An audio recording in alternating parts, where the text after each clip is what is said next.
but also philosophy and religious studies. I always had to grasp and wrestle with some of the big questions first. I was in the very first class of Southwest College of Naturopathic Medicine, which is a wonderful experience.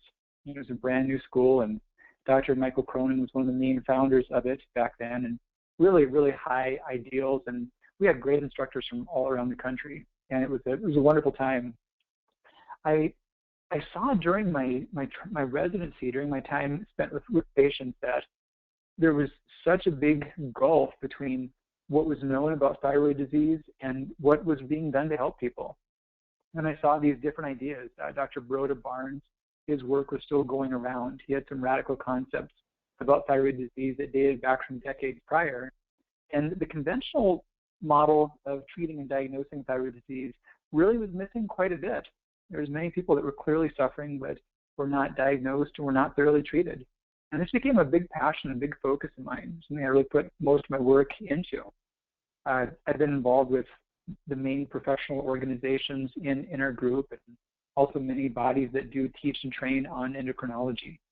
I was the founding president of Integrative Healthcare and also the Endo-ANP. We've got a specialty board now for endocrinology within naturopathic medicine.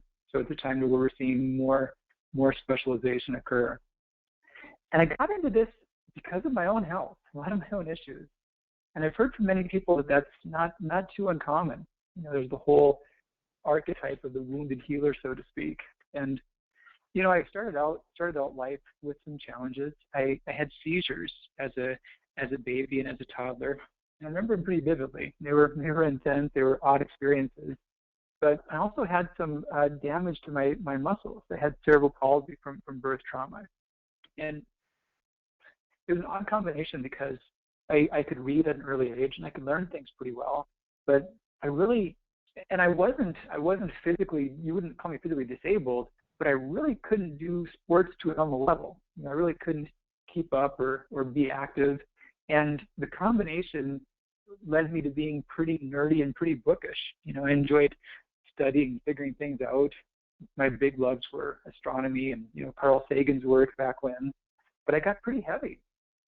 And by about adolescence, it really hit me that was socially not okay. And I gotten more and more pressure about wanting to change just how I looked and how my body moved. And there was also just more frustration about not being able to do things and compete in sports. And so about 12 years of age, I got stacks of books from the library and brought them home. This was way pre-internet. And there really weren't as many health topics back then. Now we see health books come out frequently, but it was not as big of a topic in the past. But I found some, and I worked through them, and I was able to learn some things that made a difference for me. I was able to start slowly being more physically active and gradually expanding on it rather than pushing too hard. And I made some simple dietary changes. I started logging my food intake. I started cutting out sugar and processed foods. And, with some time and a lot of false starts and setbacks, I was able to become athletic and be fit and really have the life that I wanted, that I saw possible. And it was quite a juxtaposition. I had this powerful experience about my life changing for just information that I found. I had seen doctors and I had been given assistance and medications, and I always felt they were well-intentioned, but by the time I was 12 or 13, I realized that, wow, the things that I figured out as a kid did more to improve my health than the things that I was told and given to me by doctors.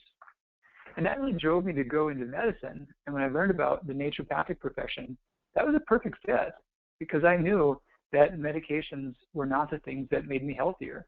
I actually had some ongoing side effects from the seizure meds back when.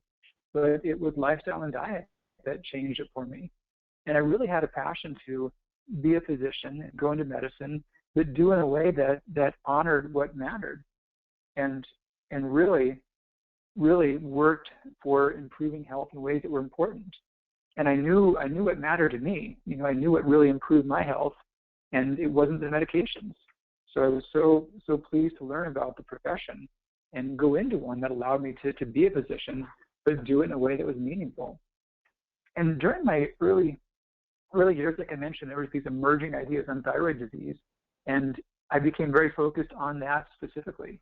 And I realized that there was many that were having struggles like I had with weight or energy, but the common steps would not help them, and it took a little bit more finesse and knowledge. So I've been really passionate about expanding the message about diagnosing and treating Hashimoto's. And many that have it also have problems with adrenal health, and in many cases, even when they get good repair of their thyroid function, they still may have weight struggles. And that's why I've talked about the elements of adrenal stress and adrenal health as they tie into weight. So a little bit about just my weekly routine and how to put things together. I do a pretty good mixture of research, writing, clinical practice, speaking, fun. I keep my time pretty well controlled. Currently, I've chosen to practice medicine roughly 18 hours per week. So I do a couple of one longer days and a couple shorter days. And that allows me on the shorter days to get a mix between clinical care and then time focused on research and writing. I love developing content and learning more and building my own knowledge base, but then sharing that. And I do that through writing publications, through keeping up with blogs. I film a lot of videos, and in those just give information about ways to improve health and help maximize one's thyroid and adrenal function. I enjoy speaking and training professionals. I've done a fair amount of that internationally, and fun time is critical. So always throughout the weeks, I make sure that there's ample time logged for family time and also for travel. Time off on a regular basis to keep things fresh and recharged. I've had mentors that have taught me about our model of working hard and then resting, that being a broken model. You really want to have yourself rested and rejuvenated so you can work hard. And I pace myself very carefully so that I can be in this for the long haul, enjoy myself, and really be focused when I am with patients and not really be risking burnout. A case study I wanted to share with you all briefly. This was actually the gal that drew me to focus on thyroid disease. And when I first saw Jamie, I was still under the supervision of other doctors. I had not yet graduated and started my own practice.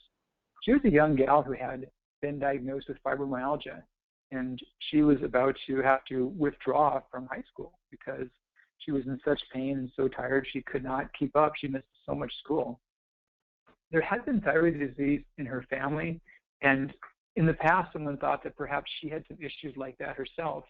And she was given thyroid treatment, but it was done in a way that she had more side effects than benefits. And so that was thought to be a dead end, and it was stopped. In seeing her, just a routine checkup, we did a thyroid exam. I noticed some lumps, some nodules in her thyroid. And I encouraged my supervising doctor to have an ultrasound done for her and also test for thyroid antibodies. And we saw that even though her thyroid gland had not shut off, there was clearly an active autoimmune response. She had Hashimoto's. And I took into account the past experience she had and how she had been really dosed with aggressive amounts of thyroid quickly and had side effects from that. And I took it very slowly and gently with her. And we did some frequent testing at first and slow dose modifications with thyroid replacement therapy using natural thyroid. And, we really saw her transform and blossom.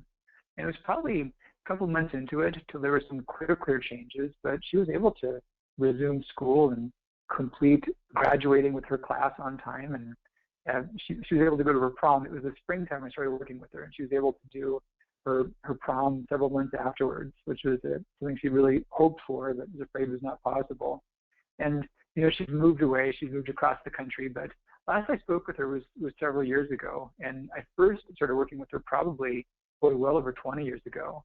And at this point, she's got a family of her own, and she's in her later 30s and healthy and happy and doing well, and on thyroid treatment, but doing fine, no real limitation. And this experience with her taught me just what a big thing this is and how it can be missed. And even in the world of natural medicine, sometimes it can be treated in ways that are not as effective. So really made me passionate about focusing on cases like this. Those of you all who go into practice, I was asking you a few tips for practice success. A couple of things that made a big difference for me. One of which is having mentors over the years. And there's some that have been with me for long term and others that I've had for short periods of time and I learned specific things from. But we have this model in life that when we're little, we play, and then we go to school for a while, and then we work, and then we get to play again. And the idea of learning being partitioned, I think, is an unhealthy belief that there's blocks of our life where we learn and blocks of our life where we do not. And we're much better served to always be learning. And also think about the things that are important to us. Like if one wants to have a successful practice, how do you learn to do that? You know, you want to work from someone else who has done it. And it's great to have formalized mentors, people who have done what you want to do that can walk you through it. You know, I've had years in which I've not been active with mentorships and years in which I have been. And it's been so different. So every dollar I've invested in mentoring has come back to me at least 10 or 20-fold. That's so consistent. So that's the biggest step. One more thing I would mention is just really finding a focus. So those who are medical students or considering that path, think about an area of interest to really niche within, and think about an area to identify yourself as having a more deep set of skills within. You know, we get 5,000 to 7,000 new research articles published per day. So the concept of being everything for everyone is just not realistic. It's so much more effective to find a bit of a focus. A few things I'll mention very briefly. Creating a platform. You know, when you do have your focus, it's a good thing to put out content and really just make yourself public and be of service within that focus. You know, put out messages and information that serves that community well. And that's a powerful approach that's useful for them and for you as well. And building a team is important. You know, I've had years to where I did more things on my own, and whenever I did take the plunge to add staff or get more assistance or get more virtual help, I've always regretted not doing it sooner. So the trick is really finding what you do well and finding others who do well what you do not do well, and having them help you with it. And the last part, really crafting a lifestyle. You know, thinking all along about being in what you're doing for the long haul and being able to be maintaining your own sanity and your own spirit throughout it all. Looking forward, some things I really see in the profession, I think that specialty organizations will take on a bigger role. I'd like to give a shout out to Dr. Dan Rubin, a good friend. He was the founder behind the ONC-ANP, the Oncology Association of Naturopathic Physicians. And they've been the real pioneers in our specialty movement. I've founded the ENDO-ANP, the Endocrine Association of Naturopathic Physicians. And there's several other organizations that are now coming out and also being formed. And I think this is our next logical extension, is having more levels of training and more levels of focus. I think we'll be seeing more licensure, insurance, more residencies. And I think we really will be establishing our position as the trainers in whatever we call this world of integrated medicine. There's more and more practitioners, medical doctors, osteopaths, acupuncturists, chiropractors, nutritionists, nurses. There's more and more health practitioners getting involved with this movement, and that's great. We've really been here all along, and I think our position as being the gatekeepers and the trainers for this knowledge is key, and we're seeing it become more and more clear. So I want to talk a bit about the concepts behind the repair of the body's hypothalamus and the pituitary and the adrenal system. So in doing so, I want to talk briefly about, we have this idea about weight being a function of calories, you know, just calories in versus calories out. And that model's been around for quite a while, but the data has not supported it as being effective. You know, when we look at the rate of obesity increasing, it's not been explained by people eating more or moving less. This is pretty shocking stuff, but 1990, I saw this when this one came out. I was working in a food co-op at the time, and I was writing articles about these things. The first time ever, one of the states in America hit 15% obesity, and that was Mississippi. Never happened before. It was unprecedented. They had to make up a new color code for this map. You know, these are numbers that have been tracked for some time, but they had never reached the threshold. And this was the first shot across the bow to the public health department in terms of the coming obesity crisis. This is a big wake-up call. So now this is 1990. Now the next one's going to be 10 years later. So this is the year 2000. So in 1990, no states had ever hit 15% obesity. By the year 2000, we barely had any states that were not above 15% obesity. So what was the high watermark in 1990 was now the low watermark in 2000. And now we look at 2013, a couple of years ago, we've got brand new colors again. So we now have no states below 21% obesity, and we've got states at 35%. So we also have projections for the coming decade. And what we're looking at for 2030 is a whole new set of colors. And they're pretty scary. They're pretty worrisome. We're projecting to see 2/3 of the adults in some states being obese. And obese is medically defined as having a high body mass index, more than 30. And the data is so strong that this correlates with a big reduction in lifespan and huge increases in medical costs. And these increases are really just not explained by ideas like fat being a function of willpower. And for me, the strongest piece of data that shows that the willpower hypothesis is not valid is the fact that animals are getting obese as well. One study showed that of 20,000 total animals tracked over the last 30 years, that they've all been gaining weight at unprecedented levels. So when you first hear about that, many people think, oh, okay, animals are eating human food or pets are being overfed. Well, that may explain some of it, but that does not explain all of it.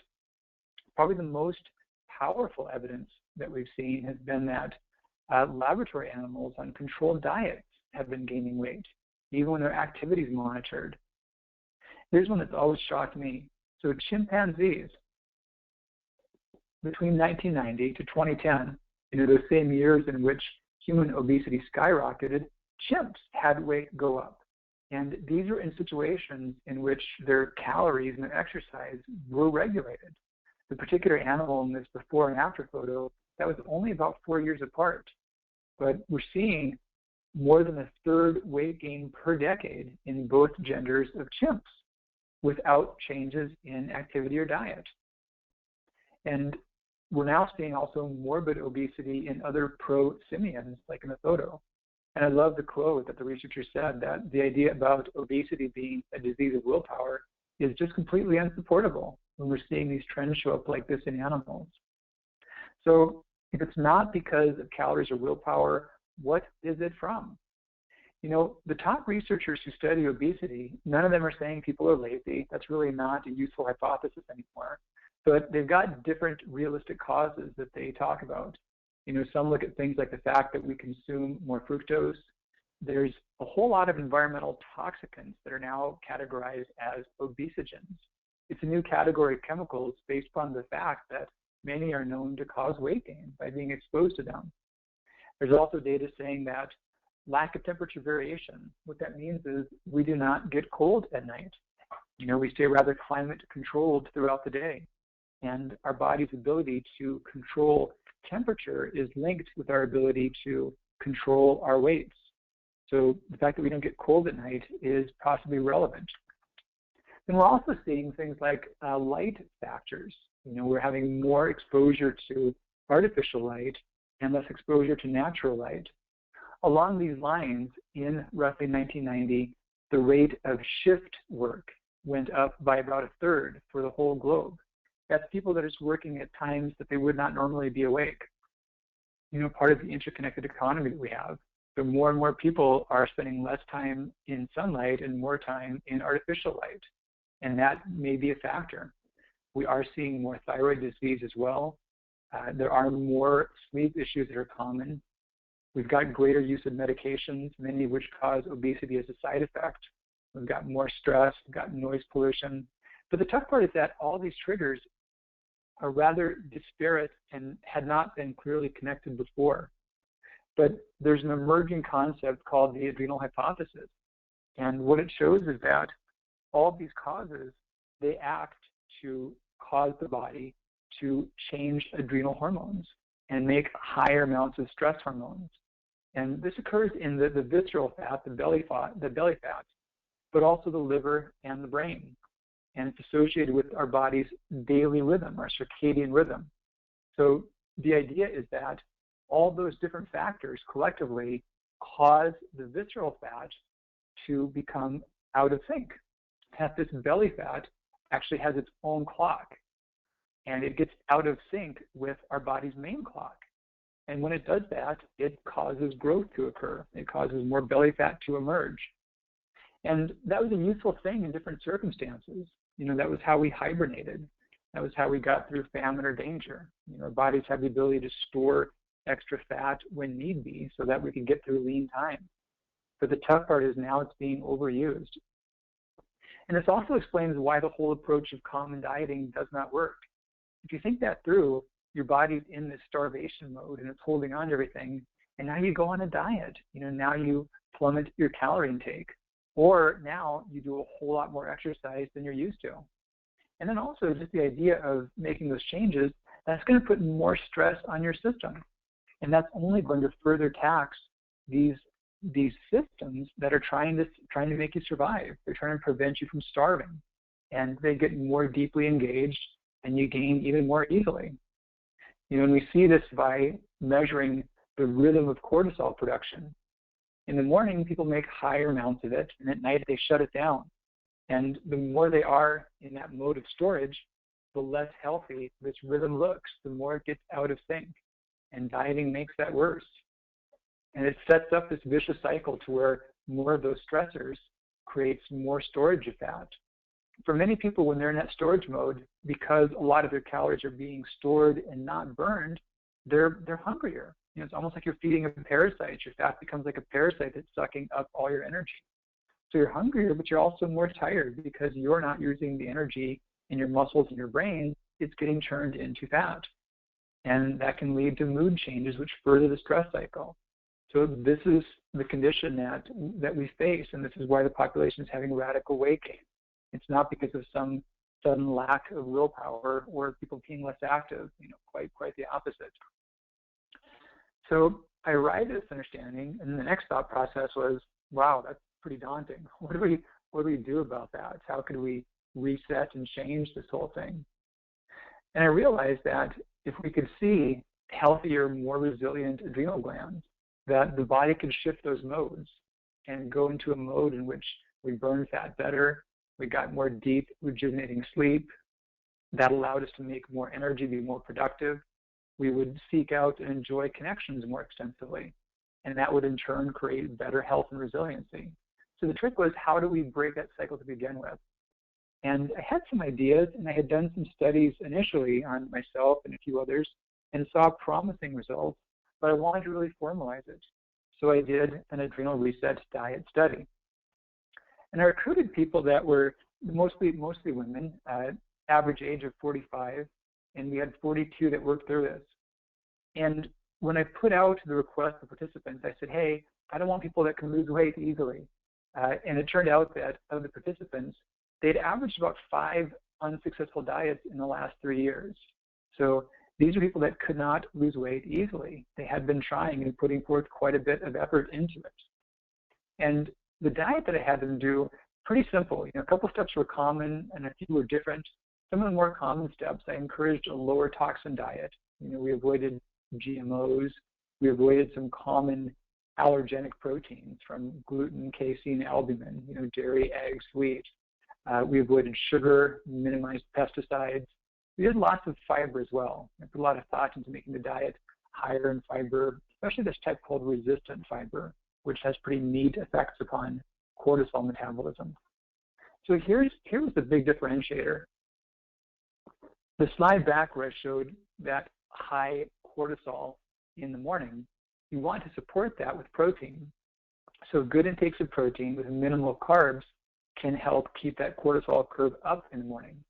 But then at nighttime, you actually want some good carbs to help shut down the cortisol. So when you have some healthy carbohydrates, they cause you to produce insulin. And you actually want to make some insulin at some time. So you don't want too much all the time, but making some can help lower cortisol. And at nighttime, you need that. So my idea was, if we timed carbs to where there was less of them early in the day and more of them later in the day, we can help to heal that cortisol rhythm. and we could possibly help to see more waist loss, more inches off the waist, and better health, along with just standard weight loss benefits. And this is pretty neat. Overall, in the course of that first month, what we saw was that the cortisol scores healed by well over 50%. And it was remarkable because some people had low cortisol, some had high cortisol, some had a backward cortisol rhythm. But regardless of where they started out, they all moved over 50% back towards their target, some even further. And the cool thing about this finding is that most weight loss efforts worsen cortisol metabolism. So most people, when they go on a diet, they get unhealthier adrenal rhythms. And the extent to which they do predicts how quickly and how much weight they will regain. These people were not set up for regain. They were set up to be successful longer term because they walked away from it with healthier rhythms than they had going into it. And another great benefit, they lost several inches, over 2 inches around their waist, and about 9 pounds of fat came off in that first month. So this is a really exciting thing to see, that not by starving or doing huge amounts of uncomfortable activity, that the body could get radically healthier and move to a place of more thriving and more resilience and more capacity to keep weight off longer term. So that's the synopsis of the Adrenal Reset study. We did use a quiz in that also, and it helped people know other strategies that could help them heal their adrenals and sleep better and burn fat easier. That's at adrenalquiz.com. It's a free quiz that'll tell you your current adrenal health and give you some strategies about that. And there's also a free cookbook from the study on adrenalresetdiet.com, where you can get over 60 recipes that can help you, use that or share that with others to improve their health. So that was the overview. Appreciate the time with you all, and eager to do some Q&A with you. Thank you so much, Dr. Christian. That was really fabulous. So I've got a few questions. First, I wanted to start, what was the N on that study? The number of participants that completed the study was 42. Okay, fabulous. So the first question comes from Thyroid and is, to your point on BMI stats, is there any distinction made between obesity in people with athletic builds exhibiting similar or the same BMI? Yeah, great question. So BMI, a lot of our tools are pretty limited for sure, but they're still good approximations. And BMI is, as the one questioner noted, is really just a function of height and weight. And if someone is extremely tall or extremely short, BMI numbers become less meaningful.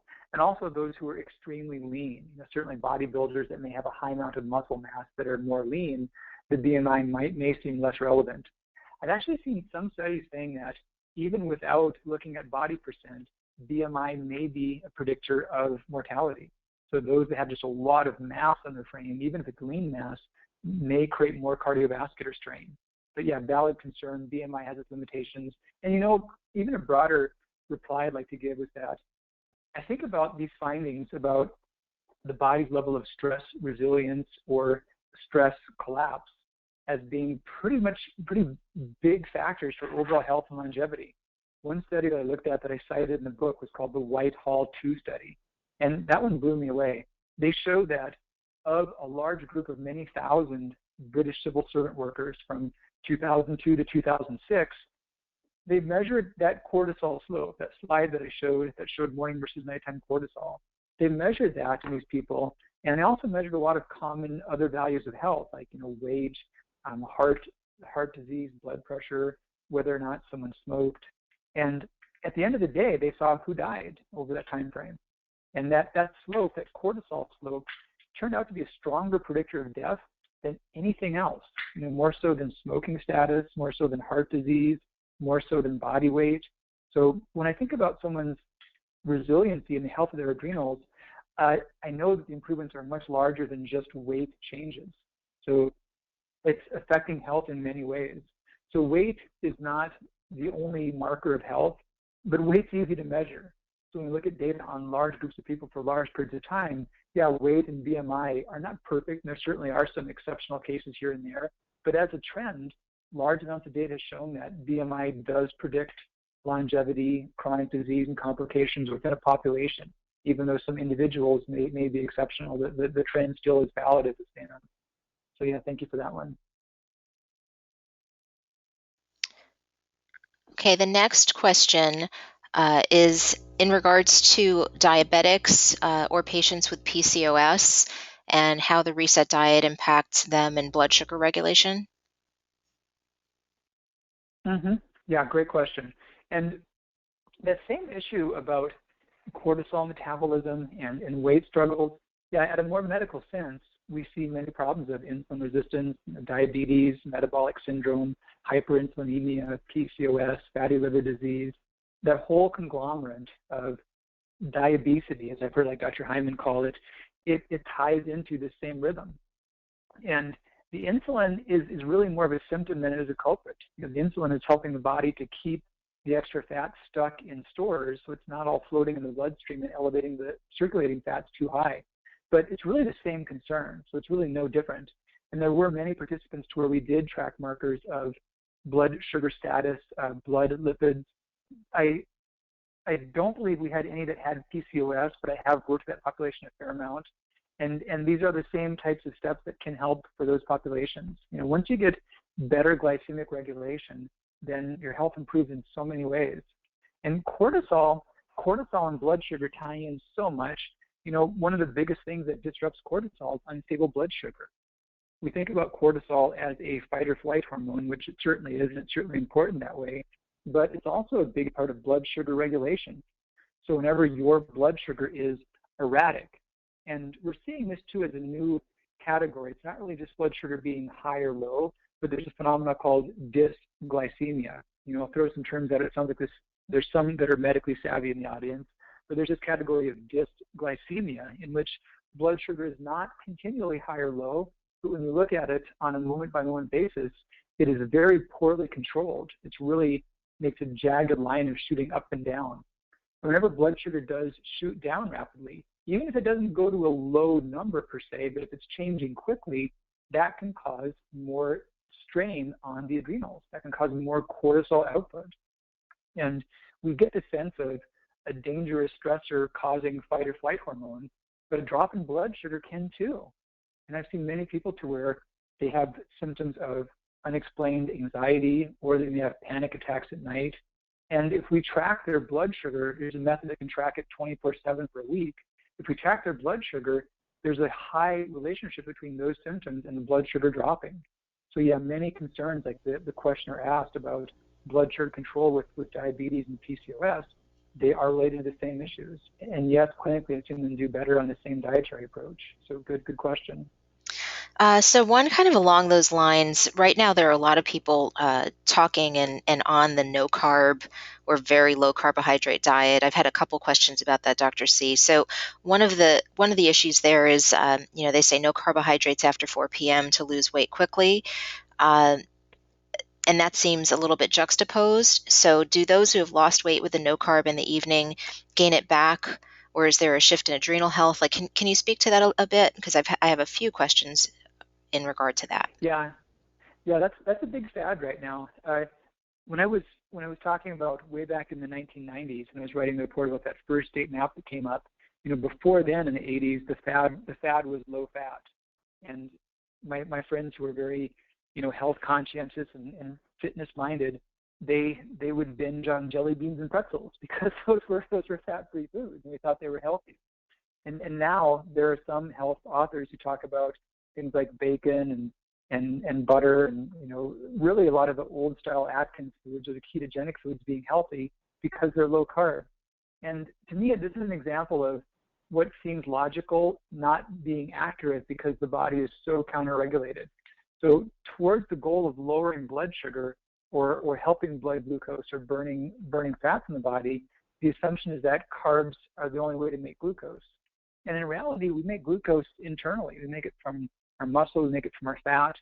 And I've seen many people that when they do go low carb, they actually get higher blood sugar because they're making it more erratically than they would had they eaten some.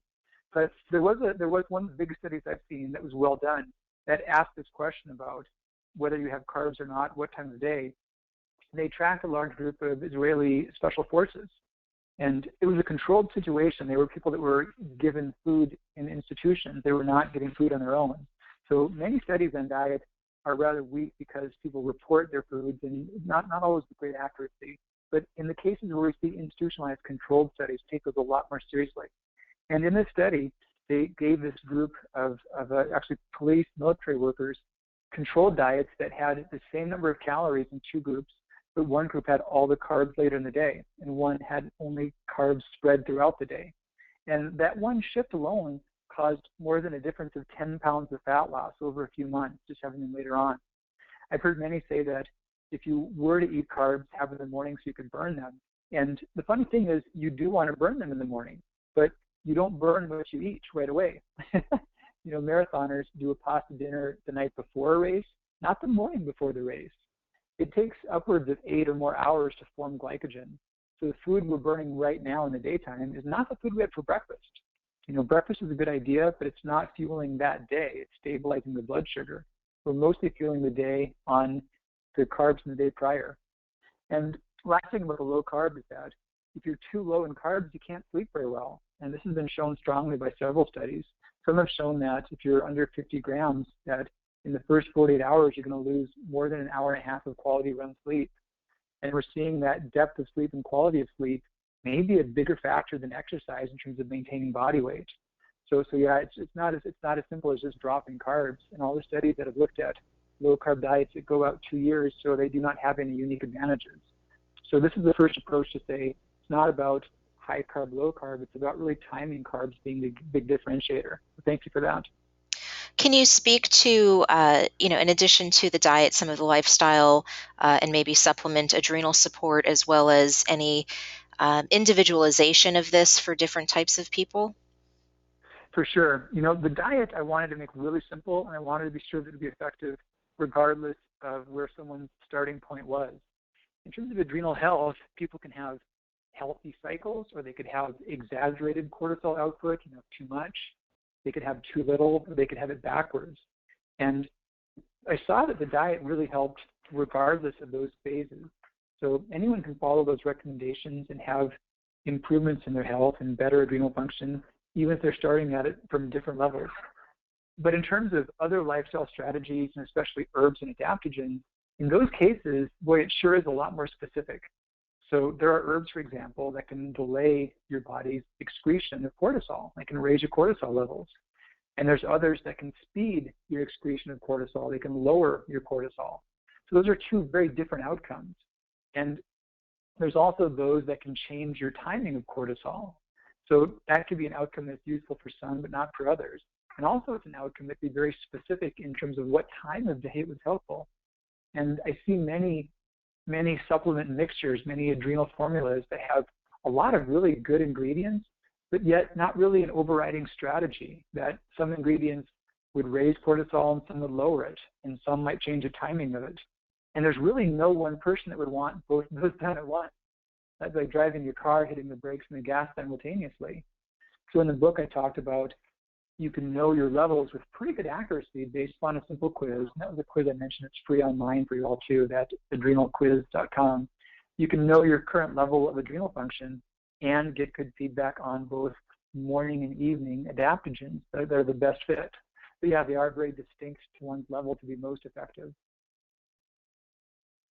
Dr. C, I've got a question about exercise, especially there are a number of questions here about either hypothyroid or Hashimoto's. One is related to exercise and hypothyroidism without stressing them further, and the other is Hashi's in relation to beans, and that some people have been told to avoid legumes. So would you talk about the relationship with hypothyroidism and the adrenal reset and what you've been talking about here? Sure. Let me take the exercise one first. Thyroid disease is a big thing, a lot of different levels also, and many different states someone could be in of being good, well controlled, badly controlled. Those that have bad thyroid disease but are well managed, meaning that they have achieved optimal thyroid function through whatever steps they've taken of appropriate thyroid meds, dietary change, lifestyle change, they really have no limitations. They really aren't people that need to be cautious or more than they would otherwise, but they can do the things they would do otherwise and be active just fine. And the goal with someone with thyroid disease is to promptly get to that state. When someone does not have optimal thyroid function, it's not so much that exercise makes that worse, but it's just not enjoyable, and recovery is very delayed. So it's always good to have some base level of just walking or stretching or moving your body. But as far as hard, vigorous exercise, that is less productive if someone does not have good, healthy thyroid status. So getting corrected is really the top of the to-do list, and it's not a lengthy process. The other one about beans and legumes, I'd love to draw a big distinction between what might happen and what did happen. And this is the way I think a lot about medical research and medical opinion. So one group of things you'll hear about are really you can categorize as what might happen. So I've seen a lot of people say, well, I think humans have only eaten legumes for 10,000 years, and I think genes evolved more slowly than that. I think beans and legumes have phytase. I think these things could hurt the gut. I think these things could cause autoimmune disease. So those are a whole lot of might happens that are strung together. Then we look at, well, what does happen? So there's been data about cultures that consume more beans and legumes and the health of their immune functions. Not a ton of data about autoimmune disease directly, but a lot of data about cancer and a lot of data about general immune vigilance with cancers. And the data is really strong that Mediterranean cultures that consume high amounts of legumes have much lower rates of colorectal cancer, breast cancer, prostate cancer, lung cancer. So that's what did happen. There's also data saying that thyroid disease is on the rise most quickly in areas not in relation to legume intake or even grain intake per se, but more so with exposure to environmental chemicals. So I've learned over the years not to put as much weight on what might happen or upon theories, because you can make a lot of theories in medicine and it can be very plausible and very persuading. But I put a lot more weight on actual outcomes and things that do happen. So thyroid disease is not, as a blanket statement, it's not worsened by legumes. People do have individual intolerances to foods. They're good to know about those specifically. I actually don't encourage people to base food avoidance upon short-term symptoms to say, oh, I ate this food and I felt bad, so I shouldn't eat it. What can happen there is a pitfall is that if your diet gets too limited, your digestive system becomes less able to digest a variety of foods. And I've seen a lot of folks just get boxed into a corner because they cut more and more out of their diet and they have a harder and harder time digesting foods. So it's really smart to know if there are things you're clearly reactive to, if there are test scores verifying a response, then certainly avoid that food, and better yet, take some steps to lower that reaction. Don't be content being in a state of being reactive to a lot of food. So yeah, diversity in the diet is better. And legumes, I do include those in the reset diet because there's a lot of data showing that they can help to improve cortisol metabolism and benefit insulin production and benefit fat loss specifically. So yeah, good questions. Can you speak to the difference between fat and in animal versus vegetable sources and the impact on the adrenals? Not a lot of strong data that way that I've seen either direction. Generally animal fats are more saturated. Plant fats are more so less saturated to varying degrees, polyunsaturates, monounsaturates. And specifically how they would affect adrenal function, I've personally not seen a lot of data on that. Fat as a whole category is rather neutral. So fat has the least pronounced effect upon changing cortisol metabolism. And that doesn't mean that a diet that's only fat is good for cortisol. It just means that manipulating fat as a macronutrient has no meaningful change. So in the diet, I encourage fat intake to be present and have some healthy fats, but for simplicity's sake, keep it rather steady throughout the day. That does a good job keeping cholecystokinin and hunger reducing hormones at good levels, and also just makes up for more variety and more good bulk in the diet. But no data that I've seen saying that vegetable fat versus animal fat has specific effects upon adrenal metabolism. So the data may exist, but I just did not come across it in studying for the book. Dr. C, there's a question here about your career trajectory, and you mentioned that you currently work and see patients at least for about 18 hours per week. Can you talk about starting out as a new doc, how your career has changed and shifted over the last 20-ish years? Boy, for sure. Yeah, I started in '96. Graduated, and I'm from northern Minnesota. It really struck me how some of the big decisions, at least me, that I had made in my life, were made in times in my life when I was very young and not always very thoughtful, and often just very reactive to my moments, my circumstances, and they'd have large repercussions, good or bad. But at the time, I met my wife. We lived in Scottsdale. That's where the school was at the time, and finished up. And I just had to put some food on the table. I just had to start working. So I had an opportunity to join a man in a practice he was forming, and got a few months off to a good start. But I had just differences of opinion in terms of ethics or ideas or patient care models, and so I parted ways. And I spent a couple for the first year. I spent a little bit of time doing house calls for a few months, and then I rented a space at a place that I was teaching at a massage school. I rented a room, and I was a cook, cleaner, and dishwasher, all those roles for probably almost a year. And it got so out of control. It grew fast, and I was doing way too much. I was lecturing every night just to grow my practice, and I was pretty full quickly. And I started taking on staff. I built up my first clinic, and I really just kept growing appropriately. I would take on staff as the need arose. I think if anything, I waited longer than I should have for most of those steps, and I grew my infrastructure as the need arose. I just had a dinner last night with my doctors. I've got 4 wonderful doctors that I practice with now, and they're all getting filled up and doing a wonderful job helping the people with thyroid disease. And we've got a staff of, I think, 25 in our practice, 25 full-time people, and many other off-site assistants and virtual assistants. And then I've got an online team that manages my online community, and I've got my publishing team. So it's a big enterprise now, and it's grown organically over the years. But it's been a wonderful thing, and this is a great time for the message of natural medicine and the promise that it holds. And what would you say is the biggest, if you could tie something to a successful moment or a pivotal moment in your career, was there anything that was a real turning point for you personally? The biggest thing for me was really focusing.